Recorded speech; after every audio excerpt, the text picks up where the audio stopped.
Le concert du chanteur Pete Doherty au Bataclan, le 16 novembre 2016, a attiré du monde, SIPA 130 dont 90 au Bataclan. Le 13 novembre 2015, le nom de la salle de spectacle parisienne devenait célèbre pour d'autres raisons que les groupes qui y faisaient étape dans leurs tournées européennes. En marquant durablement les esprits, les attentats de Paris qui s'y déroulaient ont changé notre perception de la salle. 20 minutes a donc demandé à ses lecteurs si, 2 ans après, ils envisageaient de franchir à nouveau les portes de la salle, rouverte le 12 novembre 2016. Dédiaboliser la salle, les positions sur le sujet aussi variées que le nombre de témoignages. Et toutes vos réponses ayant que le choix de retourner au Bataclan ou de ne jamais y remettre les pieds est motivé à la fois par les émotions provoquées par le drame, et une volonté de résister.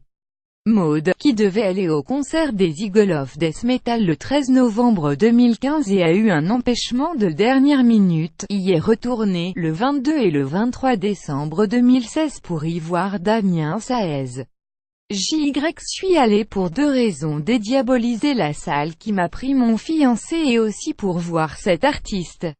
JY retourne souvent avec toujours une rose blanche à la main, plus grand que à lire aussi Nicolas Sirkis. Jay trouvait ça ignoble de rouvrir le Bataclan, une volonté respectée par tous, même ceux qui ne se sentent pas capables de remettre dans cet endroit. Pour moi l'endroit a reçu beaucoup trop de larmes, de sang et d'horreur pour qu'on puisse s'y amuser, estime Laure. Je ne trouve pas cela décent tout en ne jetant pas la pierre aux personnes qui s'y rendent. Le respect m'interdit d'y mettre les pieds, ayant entendu des témoignages bouleversants de survivants qui eux ont décidé de ne plus y aller. Ça ne m'empêche pas de sortir ailleurs. Mais pas là-bas. Jay chercher les sorties de secours. Vincent va souvent au concert. Il était déjà allé au Bataclan et y est retourné en juin, un peu par hasard. Le groupe Good Charlotte fait très rarement des concerts en France.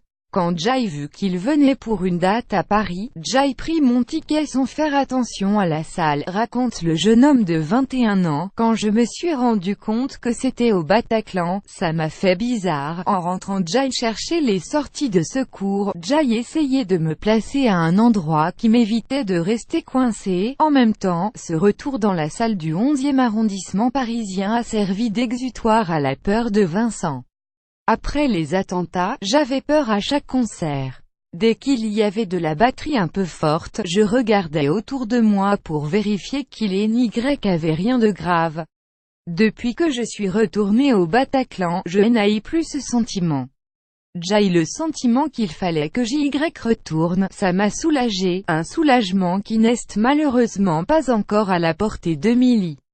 Les convictions contre les émotions après les attentats de Paris. Émilie a longtemps dû renoncer à aller en cours parce que l'école se trouvait dans la même rue que 2 des bars visés.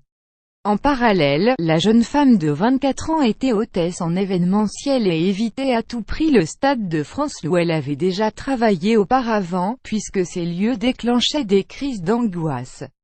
Personnellement, je pense fermement qu'on ne peut pas laisser les attentats gouverner nos vies personnelles, ou même justifier l'intégration de l'état d'urgence dans le droit commun, ajoutait Milly, mais cette conviction est rendue difficile dans des cas particuliers, tels que le Bataclan puisque JY est perdu.